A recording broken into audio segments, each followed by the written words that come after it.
बाहर नहीं बैठे, इधर से बना जाएंगे। देख के आ जाओ। कासम बुला लेते ना कासम भाई।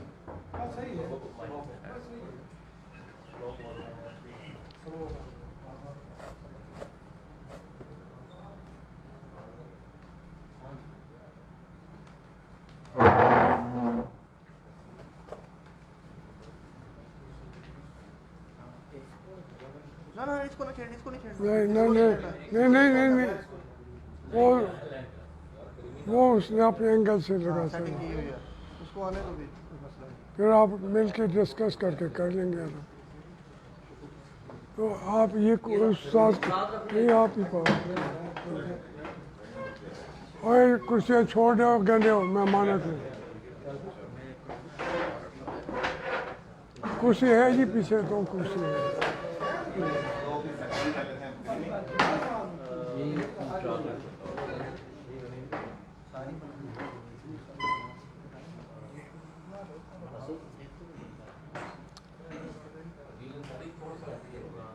बिस्मिल्लाह करें जी।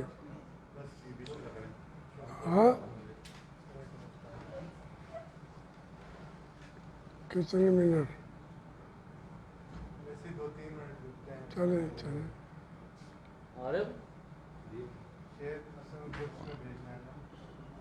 हाँ, लिंक भेज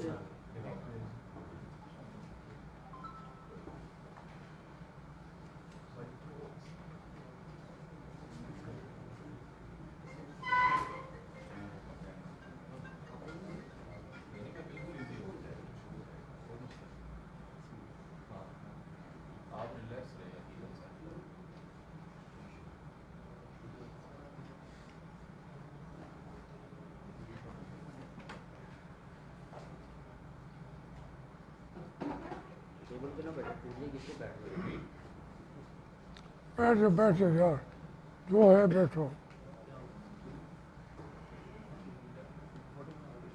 तुम्हें तो नहीं बिठाएगी, तुम्हें पीछे नहीं लगा नहीं, अख्तर लगा नहीं। टिश्यू तो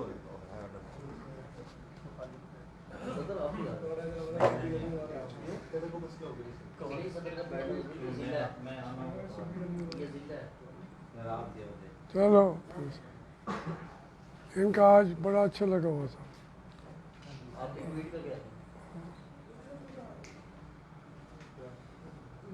तो कोई टेक्निक का ज़रूरत है?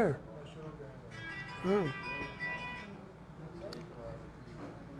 बिस्मिल्लाहिर्रहमानिर्रहीम।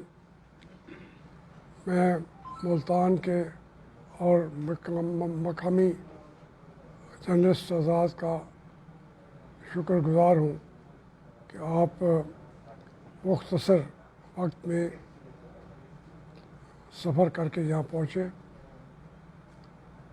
आज का दिन 40,000 के इस कस्बे का अलमनाक दिन था। सुबह 9 बजे इस कस्बे का मुहासरा कर लिया गया और ना किसी को यहाँ से बाहर जाने की इजाज़त थी, ना कोई बाहर का अंदर आ सकता था। हज़ारों की तादाद में पुलिस जो बहावलपुर, मुजफ्फरगढ़, खानेवाल और मुल्तान के अजला से उनके सरबराहान की क़यादत में यहाँ जमा हो गई थी। हमारे घर की 3 सड़कें लगती हैं, तीनों को का मुहासरा कर लिया गया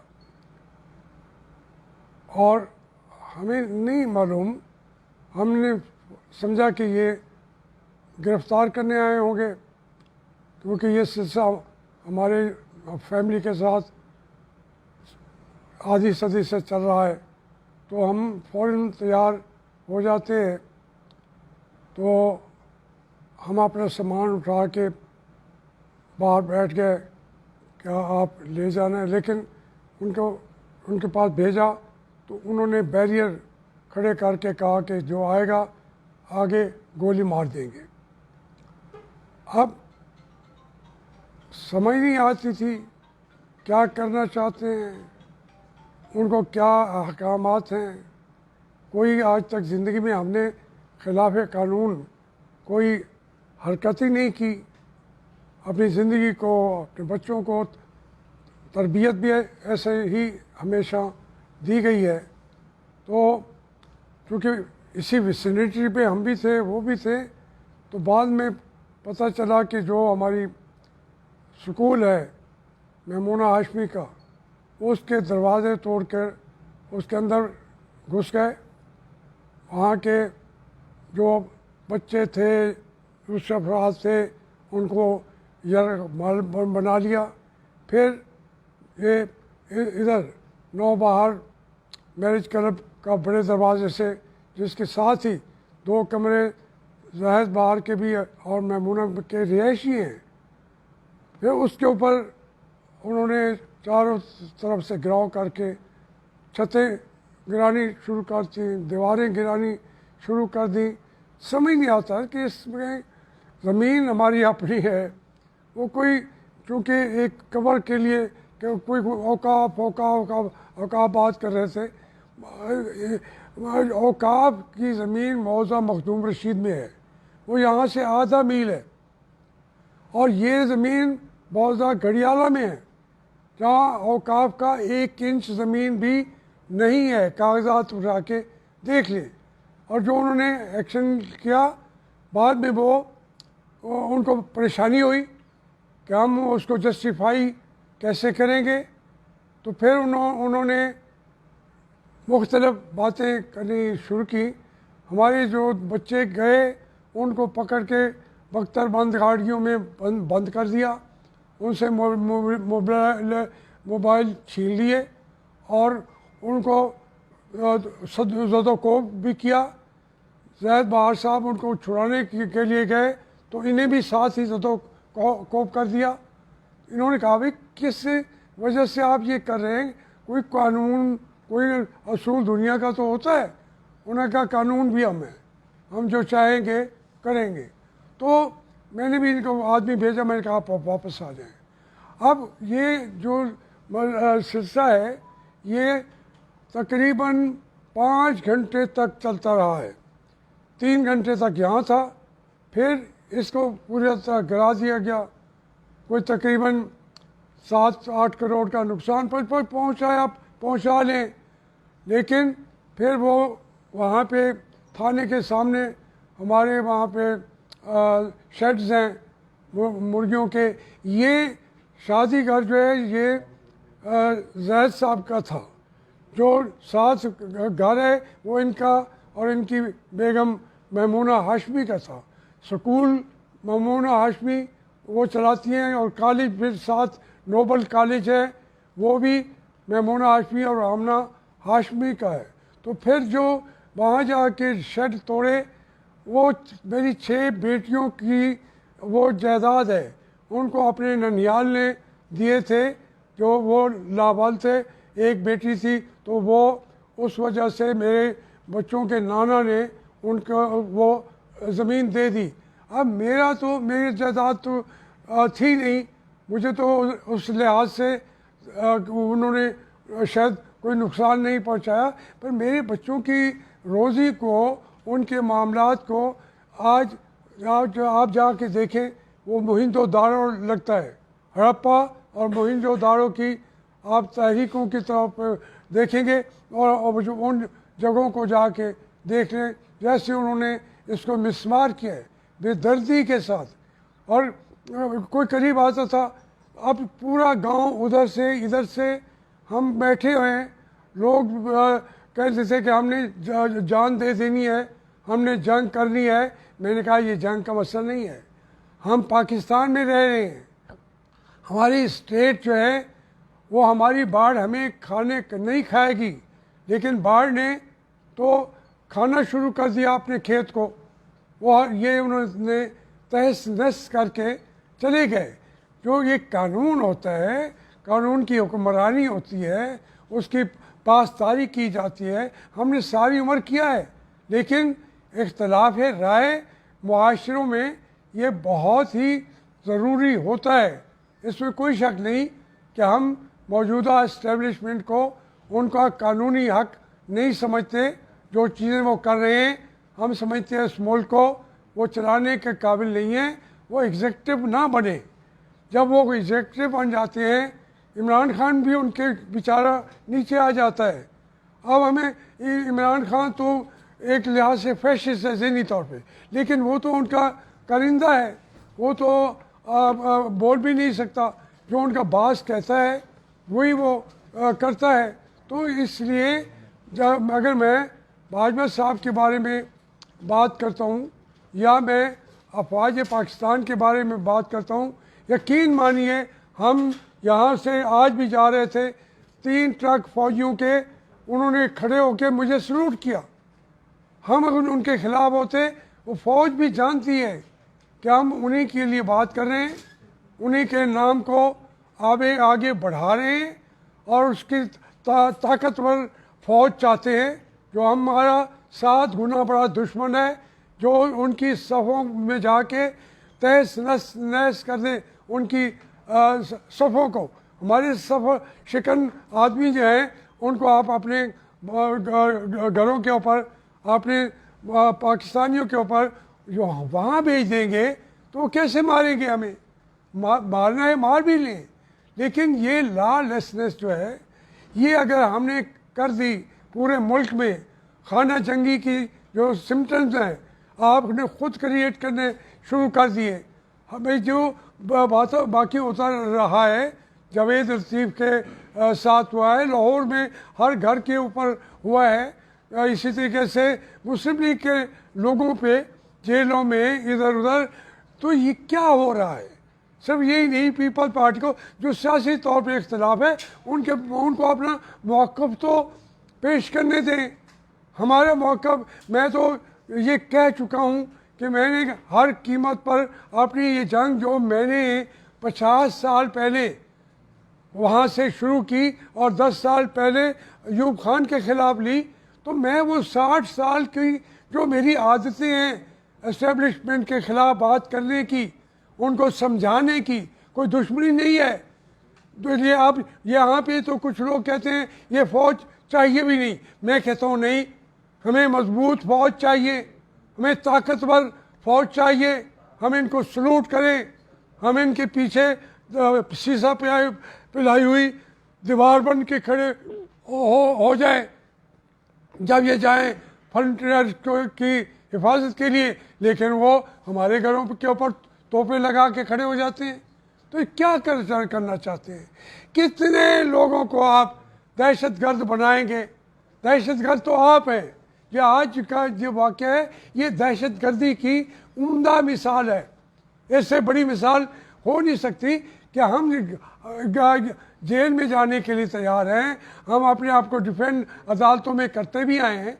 आज चूँकि उन्हें पता था कि इस वक्त अदालतें भी बंद हैं, ये कहीं जा भी नहीं सकते, ये सुनहरी मौका है कि इनके घरों में घुस जाओ।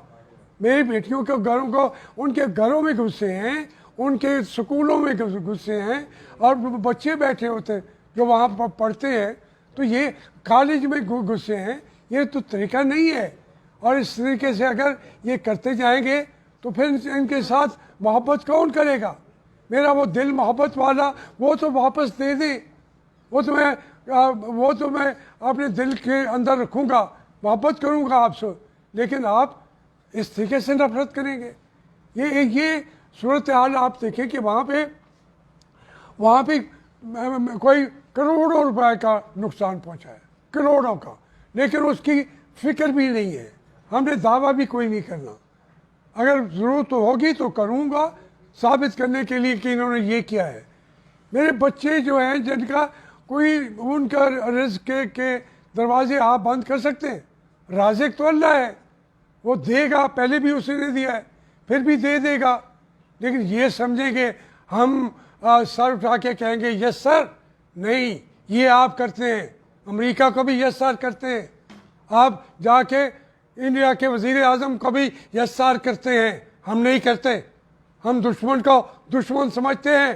आप दुश्मन को जब ज़रूरत पड़ता है तो आप कहते हैं, आप कश्मीर का नाम भी ना लें, इंडिया के ख़िलाफ़ भी ना बोलें, इसराइल के ख़िलाफ़ भी ना बोलें।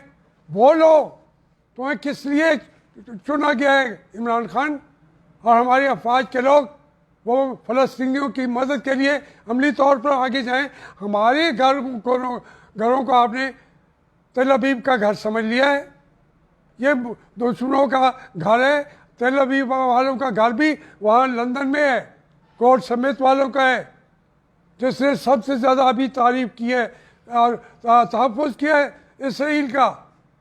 इमरान खान के जो उनके साले हैं, जिसकी इन्होंने जाके उसको जुए के साथ पैसे दिलवाए, जिसकी इन्होंने कैंपेन करके पाकिस्तानियों को कहा कि इसी को वोट दो, वो आज कश्मीर इसराइल का सबसे बड़ा डिफेंडर है लंदन में।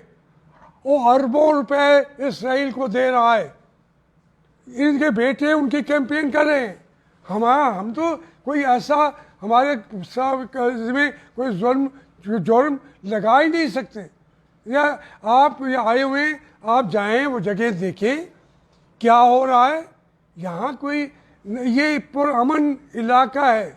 इस घर में अगर आप कोई भी चल के आ जाए, पुलिस वाला, आम आदमी मेरे सीधा बेडरूम में चला आए, कोई रास्ते में पूछेगा ही नहीं, कहता भी कहेंगे किसी का काम है तो उसलिए वो उसको उठा सकता है। मेरे यहाँ के लोग, मुल्तान के लोग, वहाँ ये जंगें हमने लड़ी हैं।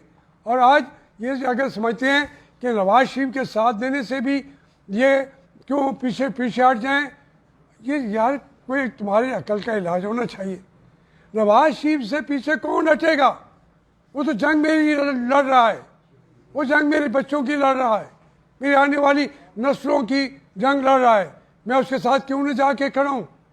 मैं जान दे दूँगा, क्यों ना खड़ा हूँ? तो इसलिए जो भी हमारी क़यादतें हैं वो अपने तौर पे उनकी जो मसाइल उनके लिए वो फेस कर रहे हैं।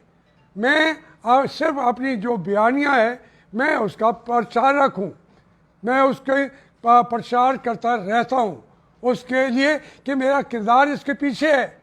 मेरे ऊपर कोई इल्ज़ाम लगाए बगैर भी गिरफ्तार तो करो, नहीं करोगे क्योंकि तुम्हें पता है मैं सिर्फ पाकिस्तान के अवाम और अफवाज आपको पकड़ लेंगे, इसलिए डरते हैं आप मुझसे। जवेद हाशमी से नहीं डरते, अपनी अफवाज पाकिस्तान से डरते हैं, पाकिस्तान के अवाम से डरते हैं। वरना मुझे तो आप किसी वक्त भी पकड़ सकते थे। ना मेरे पास आज तक कोई लाइसेंस है, ना हमारे घर में कोई असला है, आ सकते हैं, मार सकते हैं। तो ये बातें, अभी मैं मुल्तान में वहाँ के प्रेस कॉन्फ्रेंस करने जा रहा था तो प्रेस के लोगों को वहाँ इन्होंने रोक दिया कि उनके घर में नहीं जाना। और रात को फिर उनका वो जनरल शोएब कह रहा था कि इसकी प्रेस कॉन्फ्रेंस में तो बंदा ही कोई नहीं आता। उनको हमारा जो जहाँ उनका सेल है, क्या कहते हैं उस, नहीं है पॉलिटिकल सेल भी, ISPR वाले उन्हें अब भी रोकते रहते हैं, मत जाओ, कोई ना जाए। यार ये कैसा मुल्क है?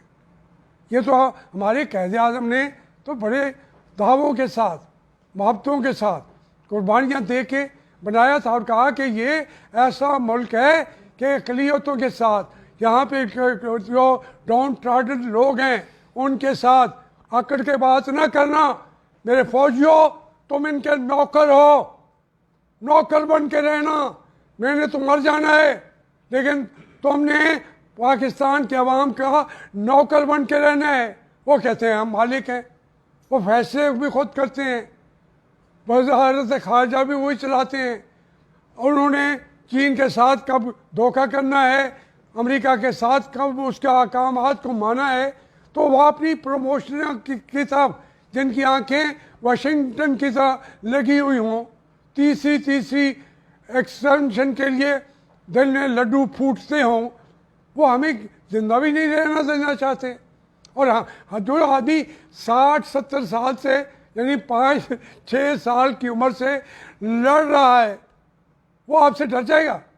ये बात न छोड़े। ना मुझे मियाँ नवाज शरीफ सिखाता है, ना मुझे मरियम बीवी सिखाती है, ना मुझे मियाँ शहबाज शरीफ। ये और बात है, मियाँ शहबाज शरीफ ने 5 दिन पहले लाहौर में हम मिले हैं तो उन्होंने तमाम MNAs के सामने कहा कि जनाब आप वो प्रेस कॉन्फ्रेंस ना करते, हम तो आज गए या कल गए, कब मंजर था तो 20,013 वाली प्रेस कॉन्फ्रेंस आपने वो की और उसके बाद हमारी हुकूमत जम गई। दूसरी बात उन्होंने की कि हाफिज साहब, मैं उस वक्त आपके आगे खड़े होकर ताड़ियाँ बजाता था जब 1971 में यूनिवर्सिटी के बाहर खड़े होके आपके कंधे पे चादर थी और आप बहुत लीडर के तौर पर तकरीर कर रहे थे और मैं उन तालियां बजाने वालों में से था। मेरी जो लीडरशिप है वो जानते हैं, मुझे अच्छी तरह जानते हैं। कभी कभी भी नाराज़ भी हो जाएं तो हो जाएंगे, लेकिन मैंने पहले भी कहा था कि नवाज शरीफ मेरा लीडर है। असेंबली में भी कहा, तहरीक इंसाफ में भी कहा, शामिल होते हुए ये भी कहा कि मुस्लिम लीग का झंडा मैंने अपने बच्चों को कहा है मेरी लाश पे मेरे कफन को मुस्लिम लीग के झंडे के नीचे दफन करना। तो आज हमें इसको आप डरा के दहशतगर्दी करके बच्चे हमारे सुबह से अपने घरों में बैठे हुए हैं चुपके, कोई ना दूध आने की जगह है ना पानी आने की जगह। ये क्यों कर रहे हैं आप? आपको ये नहीं करना चाहिए। फिर आप मैंने सुना है कि उन्होंने कहा कि नहीं जी ये तो हम मानते हैं ये औकाफ की ज़मीन नहीं थी, ये उनकी अपनी ज़मीन थी। तो फिर क्या हो गया? 40 साल से बने हुए जगह हैं, अदारे हैं, कल तो नहीं बन रहे। देहात में टाउन कमेटी के अंदर से ले लेते हैं नक्शा या नहीं ले लेते, इशू नहीं होता। आप हमें कह देते कि जी आप नक्शा बना के हमारे से मंजूर करा लो। किसी ने कहा, मैं चूँकि जहन में रखता हूँ इस घर का नक्शा मैंने खुद अपने आप को पहले ये मैंने मंजूर कराया। आज मैं मखदूम रशीद वालों से कह रहा था 3 घर बाकी रह जाएंगे, एक घर मेरा, एक घर दरबार हकानी का और एक घर अल्लाह का। बाकी सब के पास नक्शे नहीं हैं। तुम्हारे घर तो गए, अल्लाह का रहेगा, मेरा रहेगा, मखदूम अब्दुल रशीद हकानी का रहेगा। ये सूरत हाल है जी। इंतजामिया ने जो प्रेस रिलीज जारी किया है उसमें एक बात कही है कि जी हम मैरिज क्लब्स के खिलाफ ऑपरेशन कर रहे थे और उसमें से एक मैरिज क्लब ये था। दूसरा उन्होंने मौके भी अख्तियार किया है कि हमने मैरिज क्लब के अलावा किसी घर को, किसी तालीमी अदारे को नुकसान नहीं पहुँचा। ये सूरत हाल में उन्होंने वजाहत की। उन्होंने साहब ये भी कहा है कि जी कमर्शियल के लिए हमने 12 नोटिस भी दिए, जो प्रेस रिलीज जारी की उसमें कहा जी 12 हमने नोटिस जारी किए, कोई उस पर अमल दरामद नहीं हुआ, एक कमर्शलाइजेशन नहीं करवाया गया, डोमेस्टिक मीटर था उसको कमर्शियल के तौर पे इस्तेमाल किया जा रहा था। ये सारे इल्ज़ाम लगाए गए हैं। अब ये बताएं कि इससे ज़्यादा वो क्या कहें? कोई कहने को कुछ हो ना। अगर कहते हैं कि हमने जो आम मीटर था उसको कमर्शियल के तौर पे चला रहे थे, आप मुझे बताएं आम मीटर का बिल कम आता है, हम कमर्शियल चार्ज चला रहे हैं ज़्यादा बिल देने के लिए। ये हमें शौक कैसे आ गया? और अभी उनके सर पैर नहीं है। हम वहाँ कमर्शियल लगाएं, बल्कि वो तो अपना ज़्यादा पैसे ले रहा होगा। कोई कमर्शियल ये से बातें हैं। दूसरा ये है कि आप जाके देख लें जो मैमूना का और आमना का नोबल कॉलेज है और वो उसके दरवाजे तोड़ के खोल के 5 घंटे वहाँ पे जलकर माल बनाए रखा। मुलाजमीन को, बच्चों को छुट्टी दे दी, उनको जो मुलाजमीन है उनके फ़ोन छीन लिए 5 से और उनको जलकर माल बना के एक जो उनका जत्था था पुलिस वालों का वो अंदर उन्हीं के साथ रहा। जब सारे कार्रवाई कर चुके फिर दरवाजे खोले। कोई सकूनों के साथ ऐसे करता है? ये कोई तरीका है? फिर वो जो कह रहे हैं कि ये मेजर हार्ट होना माना जाता है, लेकिन एक भी नोटिस उन्होंने आज तक नहीं दिया। झूठ बोलते हैं। मैं बिल्कुल ये यकीन के साथ ये उसके मालिक बैठे एक दिन के लिए भी नहीं। कभी भी नहीं। और अगर ये वापडा का वो इशू कह रहे हैं तो फिर वो वापडा वाले करते, कोई मीटर उतार के ले जाते, मुकम्मल बिल्डिंग डिमोलिश कर देना। ये बिल्डिंग हमने कहीं से फंड्स तो नहीं लिए, कोई करप्शन तो नहीं की, हमने अपनी आबाई जायदादें बेच के ये बिल्डिंग बनाई थी। उसमें मेरी बहनों ने भी अपने हिस्से की जायदाद बेच के मुझे और मेरे भाई को पैसे दिए कि हमारे बच्चों का रोजगार चले। तो ये करोड़ों रुपए की बिल्डिंग जो है हमने अपनी आबाई जायदादें बेची है। कब 5-7 साल हाँ, ऐसे 4 साल चार से साल। बिल्डिंग तो बनते जो हुए जो स्कूल है वो 10-15 साल से, इससे ज्यादा 15-20 स्कूल साल को से। तकरीबन 20 साल। इससे पहले भी कभी कोई मुदाखलत की है? मैं कभी नहीं। क्लब के हाँ, अच्छा कभी- सिर्फ अगर वो कह रहे हैं कि हम शादी हाल का कर रहे थे तो वो कंट्रोल शेड क्यों जाके गिराया है? वो और शेड जो है क्या वो ये अंदर है, भी- अंदर है। वो अंदर है। वो- ये भी आप देख लें कि इसको कैसे डिमोलिश किया है, और बाकी जो कह रहे हैं उनको भी जरा देख लें कि उनको क्या। हमने सब 2-3 और नहीं नहीं, वो ऐसे देखिए ठूंगे मारते गए। पहली बात तो देखिए, पहली बात तो ये है, उनको भी अगर नुकसान पहुंचाया है तो इनकी ज्यादती है। छोटा सा मैरिज हॉल है वहाँ, वो पुराना है, 20-25 साल से है। अब आज नक्शा आज मेरी प्रेस कॉन्फ्रेंस के बाद इनको नक्शा याद आ गया। सिर्फ जवाब बनाना था ना। मतलब बार बार ये क्लब कह रहे हैं कि गैर कानूनी तामीरात जो है ना वो हमने गिराई। तो वो तो बनी गाला की भी हैं। नहीं, वो तो हमें क्यों ना गिराएं उसको, हम वो भी नहीं कहते। हम कहते हैं कि ये गैर कानूनी हो तो गिराएं, भाई एक नोटिस तो दे दें, कहीं साइन तो दिखा दें कि ये नोटिस आपको दिया हुआ है। एक भी वो ये इशू नहीं है। मैंने जो बातें आपसे अर्ज की हैं वो जी।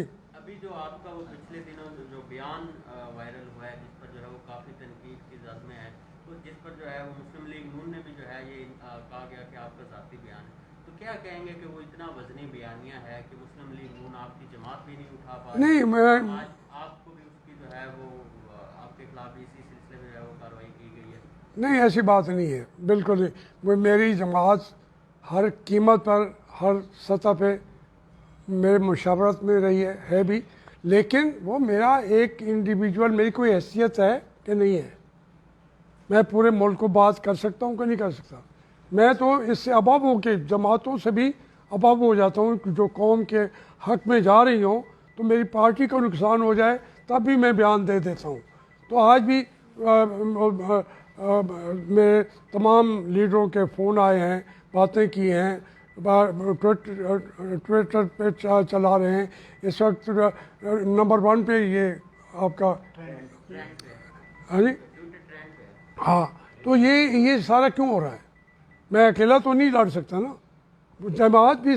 लेकिन जमात मुझे ये तो नहीं कहती कि तो आप भाजपा के ख़िलाफ़ बात ना करें या करें। कुछ मैं भी तो बोलूं, कुछ जावेद हाशमी तो पीछे बीच में से बोलेगा ना। वो मेरा बयानिया है, कोई पार्टी वो बयानिया उठा भी नहीं सकती सारी जमातें। और लेकिन वो मेरी पार्टी की पॉलिसियों के ख़िलाफ़ नहीं है, वो उसके मुताबिक है। क्योंकि मेरी पार्टी की पॉलिसियाँ पाकिस्तान के आइन के ख़िलाफ़ नहीं हैं, तो मैंने जो बातें की हैं वो आइन के ख़िलाफ़ नहीं है। तो इसलिए हमारा मौक़िफ़ एक है। लाहौर में क्या हुआ, इतना बड़ा नुकसान हुआ है आपका, तो इसके लिए आप आइंदा क्या स्टेप उठाएंगे? कानूनी रास्ता तैयार करेंगे या हम अभी इसकी आप मुशावरत करेंगे, बैठेंगे। लेकिन जो इतना नुकसान जिन्होंने किया है, अभी तो उनसे पूछा जाए ना, कि उनसे पूछेंगे, एक नहीं कई बार पूछेंगे, अदालतों में भी जाने की कोशिश करेंगे। लेकिन बात यह है मेरे भाई मज़हर जावेद, मैं आपकी भी सारी ज़िंदगी लग गई है, आप अभी भी कितनी मौत के मुंह से वापस आए हैं। तो आप जानते हैं कि मेरी तो आपसे भी दोहरी ज़िंदगी है। मेरी सारी ज़िंदगी यही है कि ना कोई वो उन्होंने देना है, अब अगर हम कहें कि हमारा 30 करोड़ का नुकसान तुमने किया है, लेकिन नहीं, थोड़ी सी नहीं हुई। एक बिल्डिंग यहाँ है, दूसरी वहाँ है, तीसरी वहाँ है, यहाँ घर के अंदर आके खड़े हो गए थे। उसको लोगों को बाहर निकलने की इजाज़त नहीं थी, औरतों को निकलने की इजाज़त नहीं थी, बच्चों को निकलने की इजाज़त नहीं थी। तो ये तमाम मराहल से हम गुज़रते रहते हैं। इसका क्या वो देंगे और क्या हम लेंगे, वो हिसाब वखरा हिसाब है। जो हमने लेना है, जो उन्होंने देना है, रोज़े माशर तो आने तो ले लेंगे, हिसाब भी ले लेंगे।